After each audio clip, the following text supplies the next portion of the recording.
Bismillahirrahmanirrahim. Alhamdulillah Rabbil Alamin. Wassalatu wassalamu ala ashrafil anbiya'i wal mursalin wa ala alihi wa sahbihi ajmain. Allahumma salli wa sallim ala sayyidina Muhammadin al-Fatihi lima ughliq wal khatimi lima sabaq wa nasiril haqqa bil haqq wal hadi ila siratikal mustaqim wa ala alihi wa sahbihi haqqa qadrihi wa miqdarihi azim. Assalamualaikum warahmatullahi wabarakatuh. Salam sejahtera dan selamat malam saudara pengurusi majlis, Al-Fadhil Ustaz Syamuddin Karim, Ketua Penangan PAS Terengganu, Al-Fadhil Ustaz Hazri Yusof, Naib yang di-Petua PAS Kawasan Kemaman, sahabat saya bakal yang berhormat Senator Datuk Razali Idris, Tok Lee kita, pimpinan-pimpinan Perikatan Nasional Negeri dan juga kawasan, TF-TF jemputan, saudara-saudari yang saya hormati sekalian. Apa khabar semua?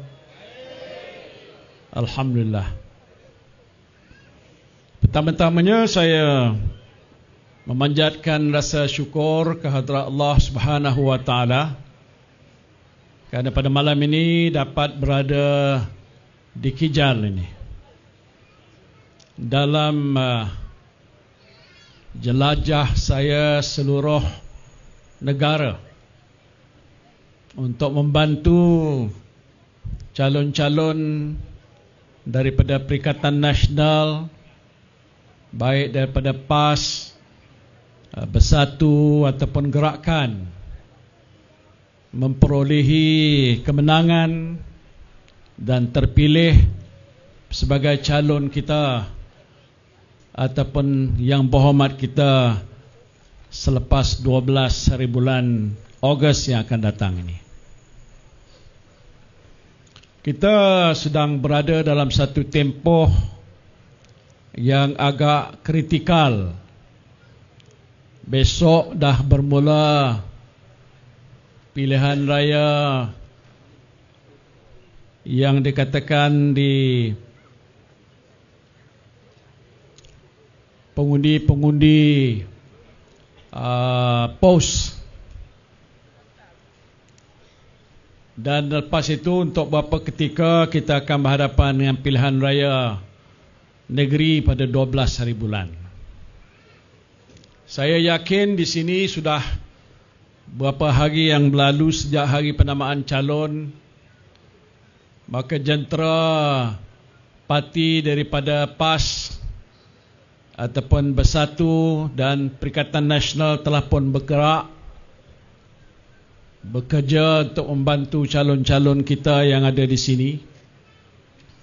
Dan selaku Presiden Parti Pribumi Bersatu Malaysia Bersatu, saya ingin mengucapkan ribuan terima kasih kepada kepimpinan PAS, malahan ahli-ahli PAS yang telah pun menerima baik peletakan calon kita di sini, iaitu Datuk Razali Idris, untuk mewakili PAS dan Perikatan Nasional di sini. Terima kasih saya ucapkan atas budi baik dan jasa serta pengorbanan saudara-saudara yang ada di sini.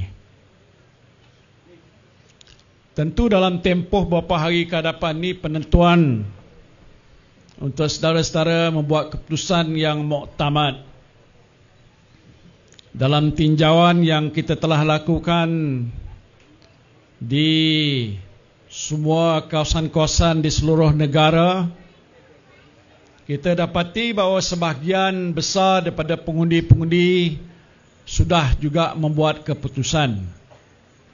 iaitu untuk memilih calon daripada parti-parti tertentu dalam pilihan raya di peringkat negeri ini. Tapi ada masih lagi berbaki antara 20 ke 30%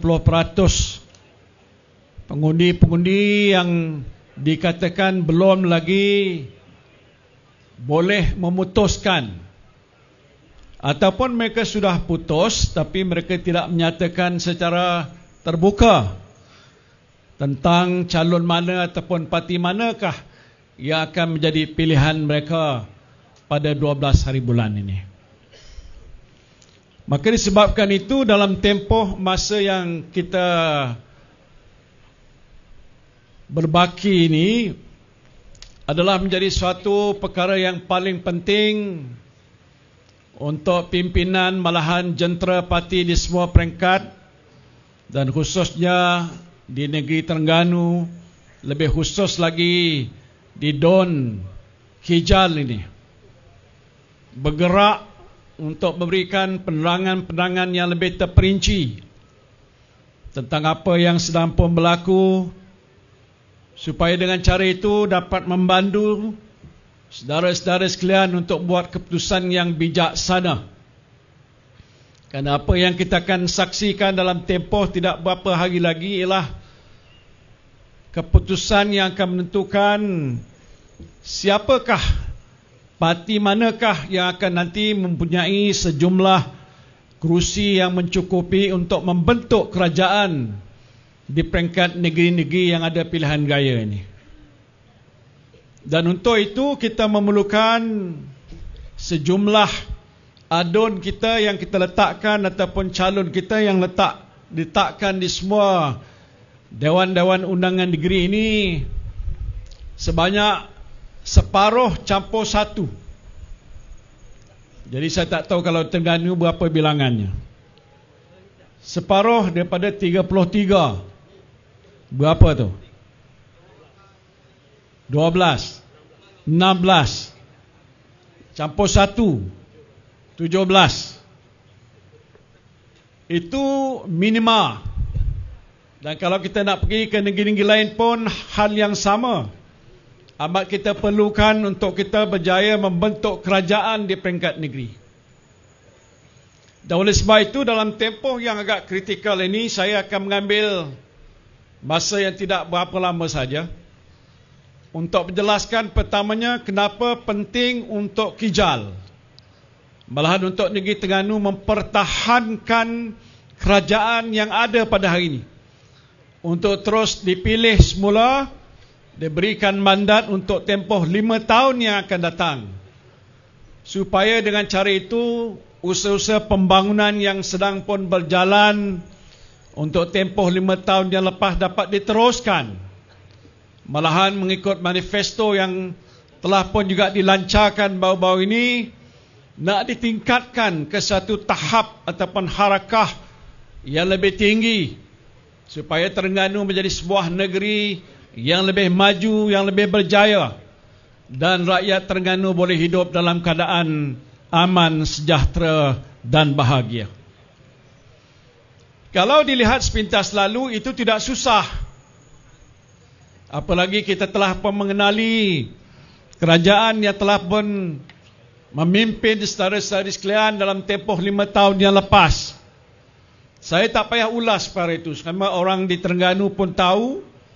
Dan saya telah pun dimaklumkan oleh Yang Amat Berhormat Menteri Besar bahawa segala apa yang telah pun dijanjikan dalam manifesto pilihan raya yang lalu telah pun disempurnakan hampir 100% daripada apa yang termaktub di dalam manifesto yang sedemikian. Jadi saya ucapkan syabas dan tahniah pada kerajaan pimpinan Yang Amat Berhormat Datuk Seri Dr. Samsuri yang telah pun dapat melaksanakan tanggungjawab dan amanah dengan begitu cemerlang sekali.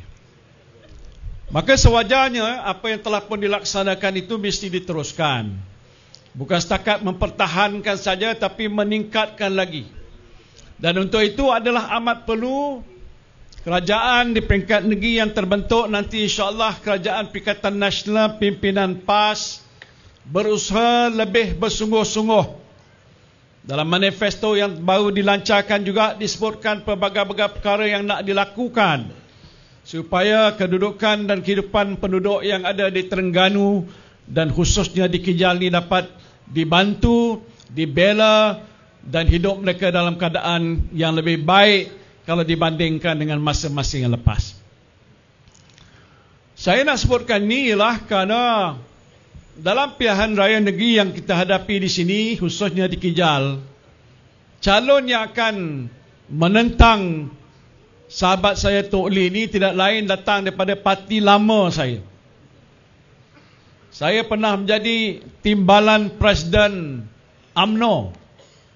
Ini muka ni. Lebih daripada sepenggal. Dan memegang jawatan timbalan Perdana Menteri waktu itu. Saya tak nak buka cerita yang lepas, tapi hanya sepintas lalu saja. Bermakna saya faham apakah sebenarnya perjuangan asal UMNO ini. Kalau dilihat pada sejarah pun, PAS terbentuk kerana ada masalah dari segi dasar perjuangan pada waktu itu, maka terkeluarlah PAS daripada UMNO ataupun pimpinannya membentuk parti PAS. Daripada tarikh itu, perjuangan UMNO tidak lainlah untuk dikatakan membela bangsa, agama dan negara. Dan ini telah pun digariskan untuk satu tempoh yang agak panjang. Ialah waktu itu mungkin kita tidak lagi memahami macam mana perjuangan PAS. Tetapi satu perkara yang jelas di waktu dahulu itu ialah kedudukan UMNO dan Barisan Nasional ini bertentangan dengan parti-parti pembangkang seperti DAP. Waktu dulu tidak ada PKR. Kemudiannya terbentuk PKR. Lepas tu adanya Amanah kerana mereka yang kalah dalam pemilihan PAS membentuk parti Amanah. Tetapi yang utamanya ialah Barisan Nasional tidak langsung boleh duduk semeja untuk berbincang apa soal-soal tertentu dengan parti DAP. Kenapa? Kerana dasar perjuangan DAP yang saya tahu dan rakan-rakan kita juga dalam UMNO dahulu tahu adalah tak selari dengan perjuangan orang Melayu dan orang Islam dalam negara kita dalam banyak hal. Dia mungkin berkata dia mendokong perlembagaan negara. Betul. Kalau mereka tak mendokong perlembagaan negara, mereka tak boleh menjadi warga negara yang taat dan setia. Tapi mendokong perlembagaan satu, tetapi tidak mendokong beberapa dasar-dasar usaha-usaha yang telah dipelopori oleh kerajaan pada waktu dahulu. Kerana mereka sendiri mempunyai fahaman yang agak berbeza. Konsep Malaysia, iaitu untuk menuntut kesamarataan dan kesaksamaan antara kaum, sedangkan dalam perlembagaan ada hak istimewa orang-orang Melayu dan Bumi Putera dalam negara kita. Bagaimana kedudukan agama Islam sebagai agama persekutuan, tetapi kita tidak menghalang pihak-pihak lain untuk menganuti agama masing-masing. Tapi kedudukan martabat Islam tu, al-Islam ya'lu wa la yu'la alaih, yang tertinggi. Ini prinsip-prinsip dan asas perjuangan kalau saya nak sebutkan sepintas lalu tentang UMNO dahulu. Tetapi malangnya pada hari ini sudah berbeza.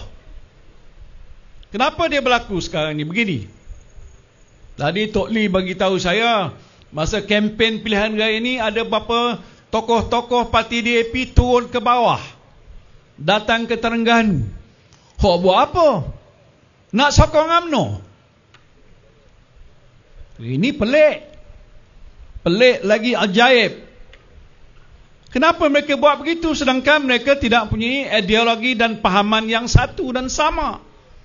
Yang saya telah sebutkan pada masa-masa yang lepas, tidak mungkin akan berlaku.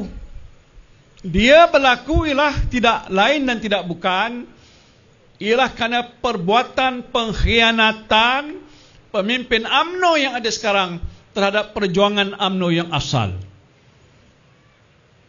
Saya nasib baik kerana saya tegur Najib Razak kleptokrat dulu, saya ditendang keluar. Bentuk bersatu, berbaik dengan PAS dan tubuhkan Perikatan Nasional. Alhamdulillah, dalam tempoh tak sampai 3 tahun, Perikatan Nasional terbentuk sebagai suatu kuasa politik orang Melayu yang terkuat dan terbesar dalam negara kita pada hari ini. Alhamdulillah. Saya sebutkan soal UMNO tadi kerana yang nak menentang Datuk Razali dan banyak tempat-tempat yang lain, saya tengok ada bendera Barisan Nasional berkibar. Barisan Nasional, kalau kita tahu sejarah dulu, ada 13 parti-parti politik. Akhirnya selepas daripada kekalahan UMNO, tinggal berbaki 3 saja. UMNO, MCA, MIC. Hak dalam pilihan raya ni yang bertanding satu je, UMNO je. Yang MCA Cina tu tak ada bertanding, MIC tak bertanding. Coba tanya dengan Zahid Hamidi, kenapa 2 parti yang penting dalam Barisan Nasional tidak bertanding? Pasal bila mereka sudah bergabung dengan parti seperti PKR, DAP, Amanah, minta maaf saya sebutkan begitu, mereka dah tak ada tempat lagi dah. Jadi mereka mengalah. Saya tak fikir mereka senang hati dan suka dengan apa yang berlaku, terpaksa beralah pada pihak parti lain yang lebih besar yang menguasai Pakatan Harapan pada hari ini. Kenapa? Kerana Zahid Hamidi telah pun mengkhianati perjuangan partinya sendiri, yang asalnya nak berjuang untuk bangsa, agama dan negara, nak berjuang untuk orang Melayu, nak berjuang untuk Islam. Tapi hari ini telah pun dikhianati. Kerana apa? Kerana Zahid Hamidi, Presiden UMNO, berdepan dengan 47 pertuduhan. Tahu tak awang Kijal? Oh, senyap aja. Dengan tok. Dia berhadapan dengan 47 pertuduhan. Kesnya pun sudah dibicara di mahkamah. Belum selesai. Tetapi yang agak penting, mahkamah sudah mendapati ada asas yang kukuh. Dalam bahasa peguamnya, prima facie case. Kerana bila dah dibicara, tidak ada keputusan, tapi Zahid Hamidi nanti akan dipanggil untuk membela diri. Itu dia cerita. Saya fikir sebahagian besar sini tak ada pengalaman kes macam ini kan. Ya, ada seorang yang saya, Zahid Hamidi. Adalah kes lain ada macam itu. Mana bicara belum ada keputusan. Kalau dikatakan tak ada asas, mungkin dia sudah dibebaskan. Tetapi kerana dia dapati ada asas yang kukuh, untuk Zahid dipanggil balik semula ke mahkamah untuk mempertahankan dirinya. Dan kalau dia tak dapat mempertahankan dirinya, maka mahkamah akan jatuhkan hukuman kepada dia. Saya tak nak mengata apa-apalah soal itu, soal mahkamah. Waktu saya jadi Perdana Menteri dulu, waktu awal-awal ni katanya konsep muafakat nasional tu ada. Ada PAS, kerana Tan Sri Hadi bersama menyokong saya. Ada Bersatu daripada parti saya. Dan waktu itu Zahid Hamidi kata bersama dengan saya, maka terbentuklah Kerajaan Perikatan Nasional. Bila itu, waktu kita berhadapan dengan COVID-19, lebih kurang 3 tahun yang lepas. Tapi kalau saudara ingat balik, dalam kabinet saya ataupun jemaah menteri, saya tak lantik Zahid Hamidi dalam jemaah menteri. Kenapa agaknya? Kerana dia ada kes. Satu hari dekat rumah saya, disaksikan oleh Tok Guru Hadi pun bersama. Dia bawa fail. Ini saya buat ni. Dia kata saya bohong. Dia buat pertuduhan saya bohong. Tak bohong, wallahi. Dan berkata, Tan Sri tolong saya boleh tak? Saya kata, nak tolong apa Zaid? Ni fail. Fail apa ni? Fail kes saya. Oh ya. Yeah. Habis nak buat apa? Tolonglah saya. Saya kata, nak tolong kenapa? Dia kata dia tak ada melakukan apa-apa kesalahan. Saya kata, Zahid, kalau tak ada apa-apa kesalahan, apa mu takut? Pergi saja mahkamah, biar mahkamah putuskan dan kamu akan terlepas. Kerana kamu tidak melakukan apa yang kamu kata memang tak dibuat. Itu dia kata. Tapi saya dah tahu agak-agaknya ada kes berat lah tu. Sebab tu dia minta tolong saya. Tapi saya beritahu, kerana kita bertegas pada soal prinsip, supaya yang duduk dalam kerajaan ni mestilah orang-orang yang bersih daripada menghadapi pertuduhan-pertuduhan. Apalagi bila sekarang ni sudah kita lihat ada kes di mana dia perlu mempertahankan diri dia. Jadi sebab itu sekarang ni kerana dia berhadapan dengan kes, dulu saya dah beritahu dan Tok Guru Tan Sri Hadi pun dah cakap sebelum PRU yang lepas, bahawa kami berdua ni dengar bahawa Anwar Ibrahim dan Zahid Hamidi ni dah berpakat. Saya buat cakap terbuka. Tan Sri Tok Guru Hadi pun cakap yang sama. Pasal kita dah agak mereka ni nak berfakat gitu untuk membentuk kerajaan, tapi mereka nafikan. Tetapi hari ini ternyata adalah bukti yang sahih apa yang saya dan Tok Guru cakap soal Zahid dan Anwar itu sudah bergabung, sudah pun berlaku dan jadi satu kenyataan. Persoalan yang berbangkit bila dia sudah bersama dengan Anwar, kenapa? Kerana mungkin dia nak minta tolong Anwar. Saya tak tahu tuan-tuan, dalam beberapa hari yang lepas saya ada dapat berita, sahih ke tidak tak tahu, mungkin lepas pilihan raya ni katanya Zahid akan dibebaskan daripada segala hukumannya. Katanya, saya tak kata, itu ada disebutkan. Tetapi kerana ini ada PRN, maka dia tak akan diputuskan sekarang. Ini saya tak kata, saya kata, orang kata dan saya petik apa yang disebutkan itu, kemungkinan akan berlaku begitu. Adakah kerana ada perbincangan, keputusan antara Zahid dan Anwar, tak apa engkau sokong aku boleh jadi Perdana Menteri, dan lepas tu aku akan cari jalan untuk engkau dibebaskan daripada hukuman mahkamah. Jadi persoalan yang berbangkit hari ini, yang ada menjadi seriau kata orang Johor pun, macam haru biru ni, ialah kerana keadaan ini.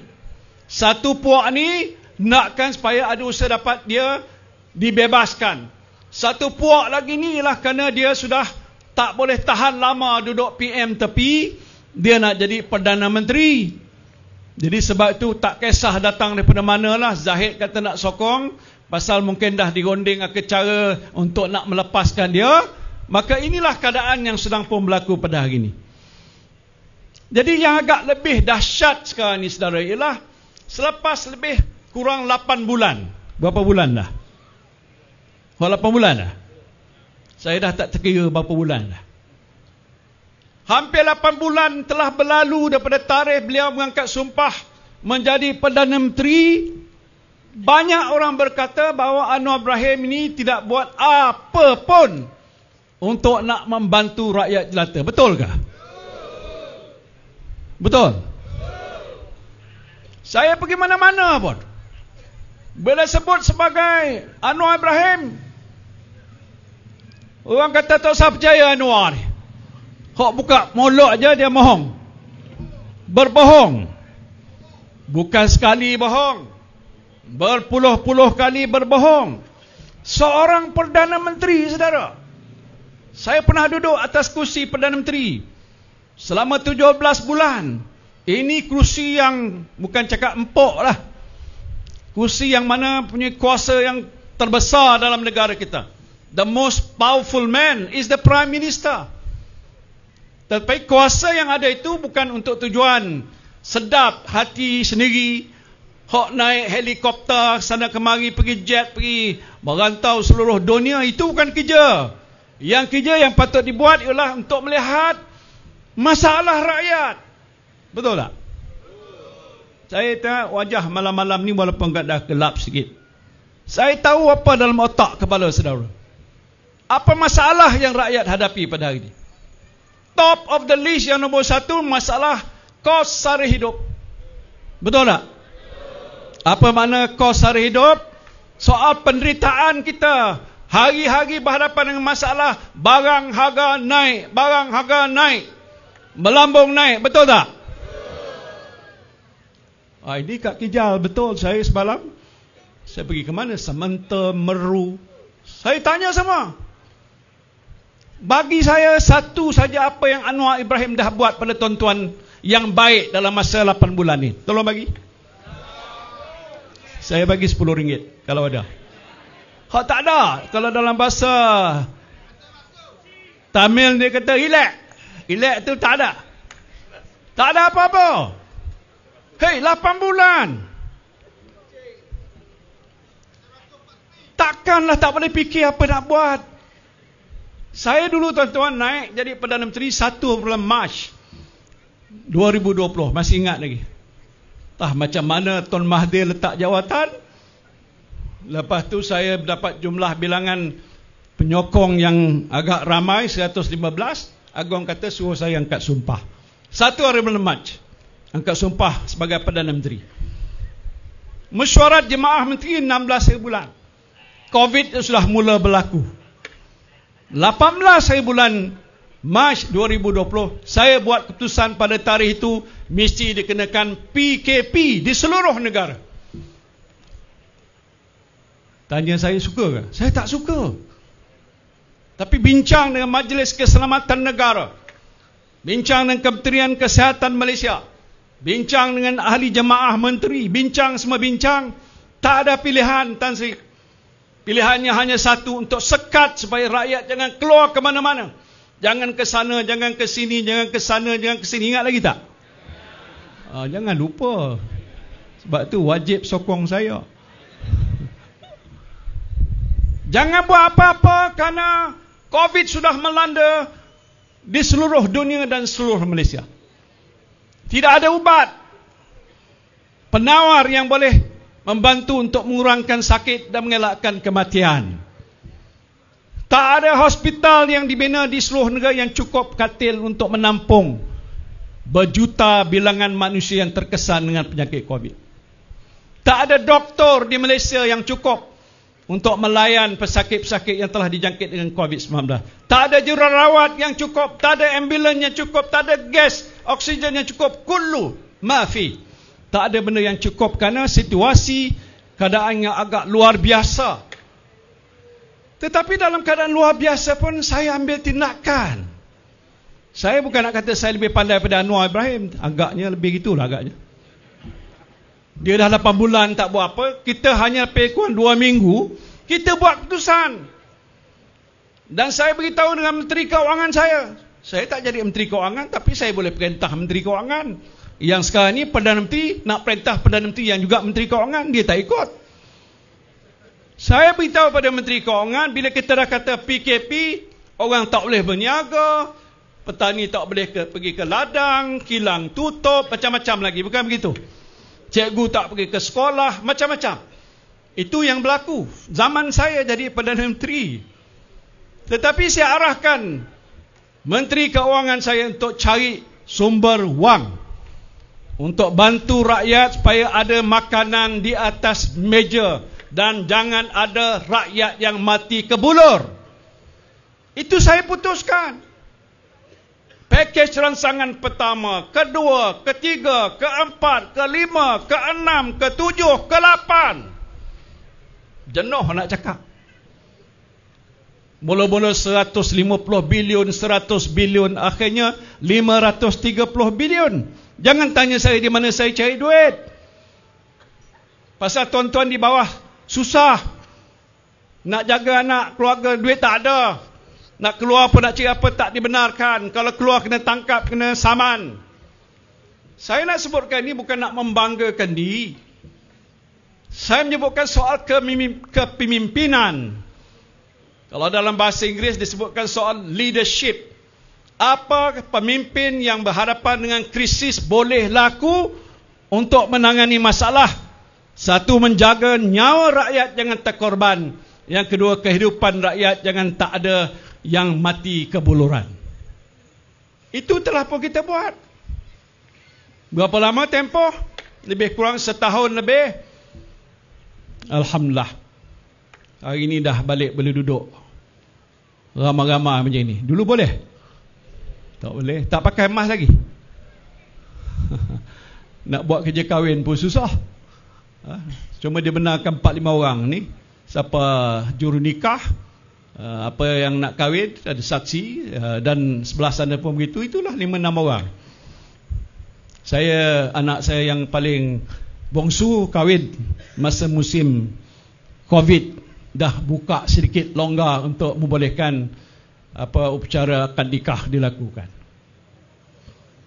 Tapi itu yang sudah berlalu. Tapi yang saya nak sebutkan di sini, bila negara berhadapan dengan krisis. Nah, saya nak tanya saudara, sekarang ni ada krisis ke tak ada krisis? Ada ke tidak? Ada. Krisis yang pertama, krisis politik. Apa dia krisis politik? Ada kerajaan tapi tak buat apa-apa. Ada Perdana Menteri tapi bodoh. Bohong. Betul tak? Saya cakap terus terang pada orang kerja ni, jangan salah pangkoh lah kan. Ada kerajaan tapi tak tahu mana dia pergi. Hok ke sana kemari dok ada yang berdansa entah macam-macam, dok nyanyi Azizah apa Azizah. Orang dok susah. Patut cari jalan. Macam mana nak menyelesaikan masalah harga barang melambung ni, macam mana? Oh, dia kata ni bukan saja di Malaysia, di seluruh dunia. Kita semua tak kisah seluruh dunia, tu masalah dia. Ini Malaysia ni siapa jaga? Nama dia Anwar. Anwar ni kawan baik saya juga dulu, waktu zaman pemuda dulu. Itu cerita lalu lah. Sekarang ni dia main, dia cari jalan nak bunuh politik saya. Cat saya atas kesalahan yang saya tak lakukan. Ya, itu minta maaf, saya tak cerita soal hal saya lah. Tapi ada kerajaan tapi tak berfungsi. Ada istilah dahulu yang saudara dengar, istilah kleptokrasi. Tok Lee boleh jelaskan apa kleptokrasi. Itu zaman Najib Razak, yang sakau sesakaunya duit kerajaan, duit rakyat, 1MDB dan macam-macam soal rasuah besar-besar. Kita panggil kleptokrasi. Waktu kita berjuang untuk menentang kleptokrasi, maka tumbanglah UMNO, kalah Najib. Banyak kursi kosong, tak dimenangi oleh UMNO. Sekarang ni ada kerajaan, tapi kerajaan sekarang ni kita panggil dia kakistokrasi. Balik tengok Google makna kakistokrasi. Boleh tengok sekarang ni ada telefon. KAKISTOKRACY ataupun SI. Kakistokrasi maknanya ialah sebuah kerajaan atau pentadbiran yang diuruskan oleh orang-orang yang bodoh. Itu dia singkat. Orang yang tak reti bahasa, orang yang tak cekap. Memang ada istilah tu. Itu zaman Yunani dulu.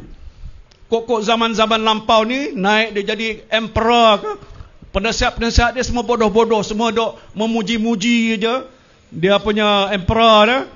Dia kata kamu cantik, rambut cantik, mata cantik, padahal dia tak pakai baju apa-apa pun. Kakistokrasi, Tuan Mahathir pernah kita sebut, ini kakistokrasi government. Memang benar lah gitu. Jadi kalau persoalan yang kita hadapi hari ini pilihan raya negeri. Apa kena-mena tersendiri dengan pilihan raya PRN, PRU dah selesai? Ada kena-mena. Ini saya nak beritahunya apa sebab. Dalam PRN 6 buah negeri ini ada 6.9 juta pemilih pengundi. Saya tak tahu berapa di Terengganu. Di Kijal ada 30 lebih pengundi. Seluruh 6 buah negeri yang ada pilihan raya negeri ini 9.7 juta pengundi kalau tak silap saya. Nah, kalau kita kata bahawa hari ini kerajaan persekutuan telah terbentuk, tetapi kita sebagai rakyat berhak untuk menyuarakan kebencian kita tentang apa yang berlaku sekarang ni kerana Anwar Ibrahim tak buat kerja apa pun. Bila tuan-tuan masuk ke tempat nak mengundi mana-mana sekolah kat sini, ingat apa pesanan saya, sokong Perikatan Nasional dan PAS simbolnya, untuk kita bagi syarat pada Anwar Ibrahim di Putrajaya, kami tak sokong kamu. Boleh tak buat begitu? Pangkah sekali, makna dia dua. Satu, dok sokong calon kita. Yang keduanya, tak nakkan Anwar Ibrahim kekal duduk di kursi di Putrajaya sebagai Perdana Menteri. Siapa di sini nakkan Anwar Ibrahim jadi Perdana Menteri lagi? Angkat tangan. Seorang tak ada. Itu Perdana Menteri kamu. Pasal gagal. Kalau masalahnya ialah masalah kos sehari hidup, zaman kita yang saya dulu pimpin pun masalah juga ada. Soal keuangan ada. Jangan tanya saya tak curi duit itu. Anwar Ibrahim bila hari pertama jadi Perdana Menteri, Kabinet bersidang, dia buat kenyataan. Apa dia kata? Dia kata waktu zaman Muhyiddin 600 bilion. Dia tak tahu berapa angka sebenarnya. Sebenarnya 530 bilion. Habis saya sakau. Masya Allah. Saya bukan orang perasuah. Dia kata, ini tuduhan Perdana Menteri terhadap kami dalam Perikatan Nasional saya sendiri, bahawa kita sakau duit itu. Sakau apa, Anwar? Duit itu kita dah sedia dan kita belanjakan semuanya untuk rakyat. Betul tak? 530 bilion suntikan fiskal kerajaan, 90 bilion. Yang lain tu daripada yang bukan fiskal. Apa makna bukan fiskal? Maknanya kalau moratorium, saudara ada pinjam duit bank untuk bayar beli rumah, bukan? Lepas tu ada beli kereta, bukan? Banyak sebahagian kita ni berhutang. Tapi waktu itu saya minta bank jangan tuntut, supaya bagi sikit rapang, ruang yang lapang boleh bernafas. Zaman susah, pendapatan tak ada, nak suruh bayar, kat mana nak bayar? Tak ada duit yang boleh kita bayar. Jadi kita ambil langkah itu. Dan bank mengambil satu keputusan ikut kehendak saya, supaya mereka-mereka yang meminjam tu jangan dipungut hutangnya sementara waktu untuk dia membantu keluarganya. Kita keluarkan daripada EPF, ingat tak? iSinar, iCitra, apa lagi?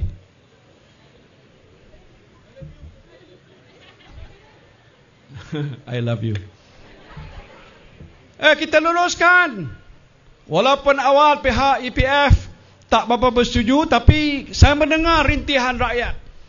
Rakyat kata minta tolonglah. Kita jawab, duit ni untuk simpanan masa depan. Besok dah pencen, duit inilah boleh digunakan untuk menanggung keluarga. Habis mereka jawab, kalau Tan Sri tak luluskan, matilah saya, Tan Sri. Saya ada tanggungan keluarga, saya beli teksi nak bayar. Itu saya tak ada duit. Yang duit yang ni bukan duit kerajaan, duit saya simpan. Kenapa tak boleh? Saya buat keputusan. Pasal saya dengar.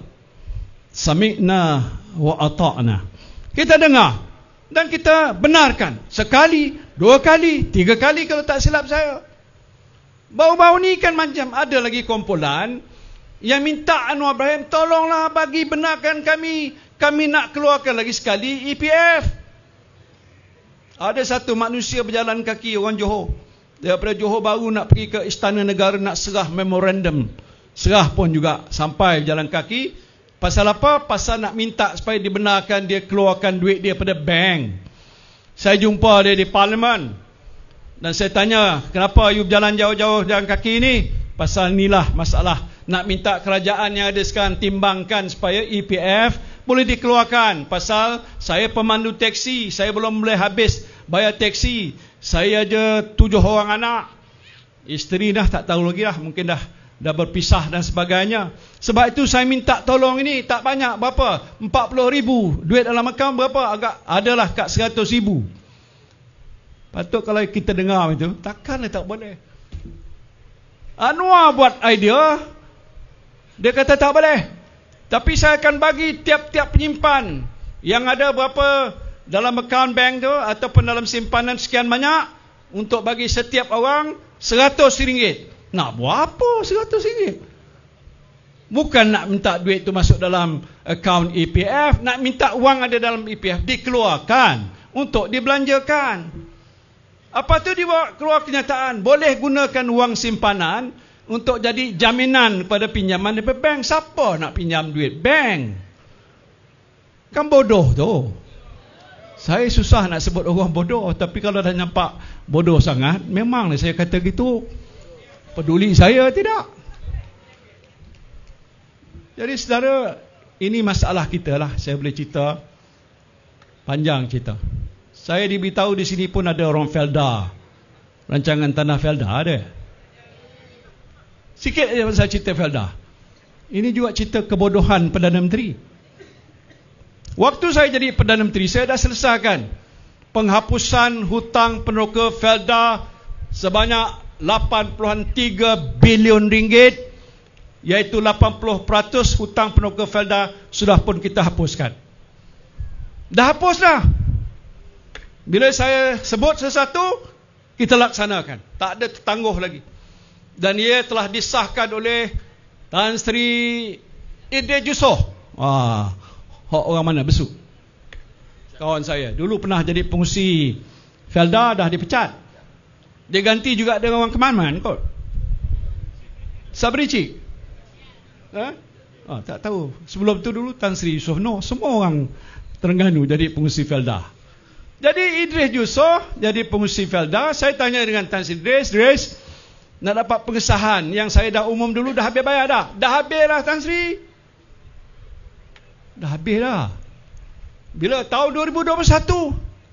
Dalam parlimen hari itu ada ahli parlimen kita tanya pada siapa? Azalina. Kenal tak Azalina?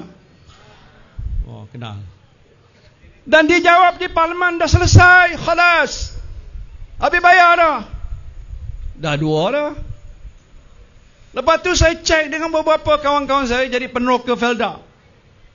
Dan saya tanya mereka, kamu ni peneroka, dan setiap peneroka yang ada dalam daftar tu kena daftar untuk wang hutang lapuk itu dihapuskan. Dia kena mohon.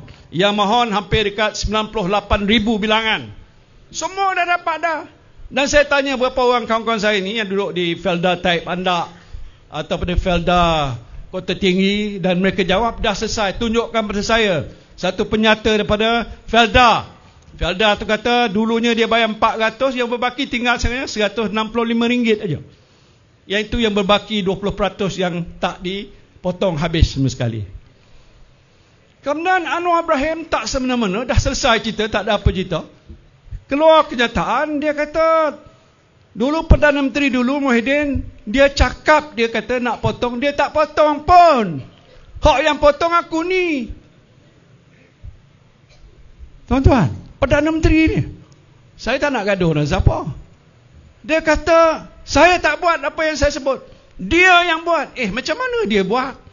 Dah tak ada benda lagi. Dia kata saya naik pejabat, saya Menteri Keuangan, baru sign cek 990 juta. Itu apa? Itu bukan hapus wang. Hapus hutang kalau siapa menyaga ni, dihapus gitu aja. Duit tu tak ada lah boleh dipungut. Habis saja, tak payah duit sen berkeluar. Yang Anwar kata 990 juta ni apa? Oh, yang itu waktu saya juga dulu kita luluskan untuk dapatkan pinjaman luar yang kita namakan bond, Islamic bond, sebanyak 9.9 bilion ringgit. Nak buat apa? Nak bagi pada Felda. Setiap tahun 990 juta selama 10 tahun supaya Felda boleh dapat dimajukan semula.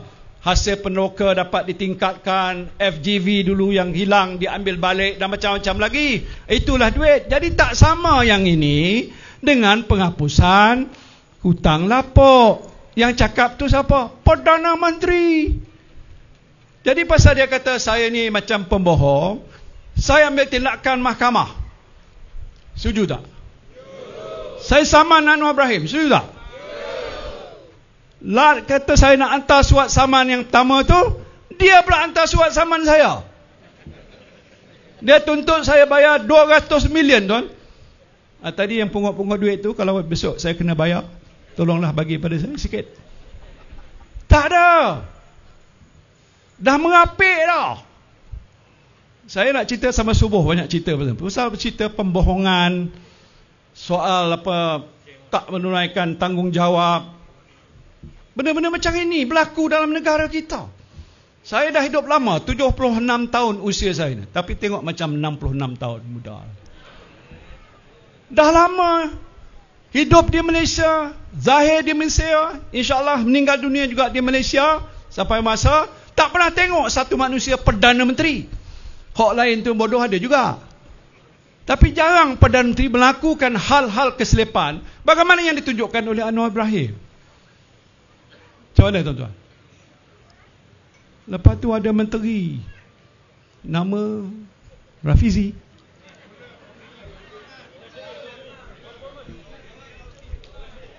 Oh, mana dia? Oh, ke mana? Allah. Saya tak boleh cakap orang Kelabang bodoh lah. Hak menteri itu.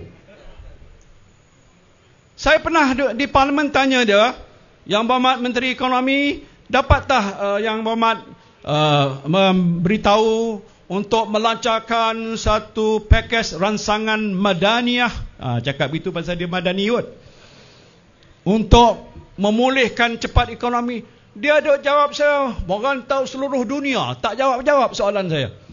Nak kata cerdik, nampak macam cerdik, tapi nampak bodoh.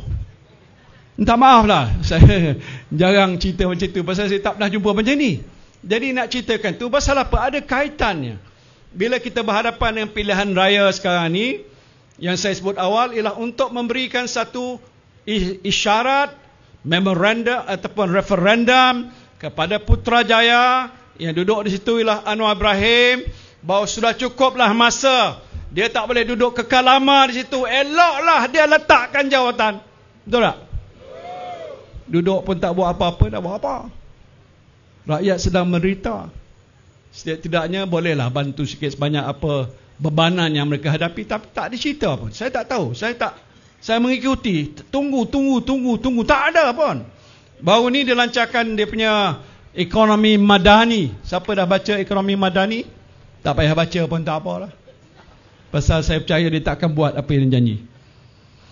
Jadi itulah sebabnya malam ini bagi saya adalah malam yang amat penting, supaya dengan sedikit sebanyak penjelasan saya, saudara lebih yakin bahawa kita terus istiqamah dengan pendirian kita untuk menyokong kerajaan kita, pimpinan Parti Perikatan Nasional dan PAS yang ada di Negeri Terengganu. Dan kita berharap bukan saja Terengganu, negeri-negeri lain juga akan melihat satu anjakan sokongan besar, tsunami akan melanda seluruh 6 buah negeri, dan orang-orang Melayu khususnya dan pengundi lain bangkit dan bangun untuk menunjukkan kebencian mereka kepada Pakatan Harapan dan Barisan Nasional dan menyokong kepada Perikatan Nasional, insya-Allah. Jadi itulah saja yang saya ucapkan pada malam ini. Mohon maaf, ribuan ampun dan maaf kalau ada silap dan salah. Sekali lagi saya menyeru semua pengundi-pengundi di Kijal ni untuk 12 hari bulan sama-samalah kita memberikan sokongannya padu kepada Datuk Razali Idris, Tok Lee kita sebagai calon PAS yang akan bertanding di sini, insya-Allah. Wabillahi taufiq wal hidayah. Wassalamualaikum warahmatullahi wabarakatuh. Takbir.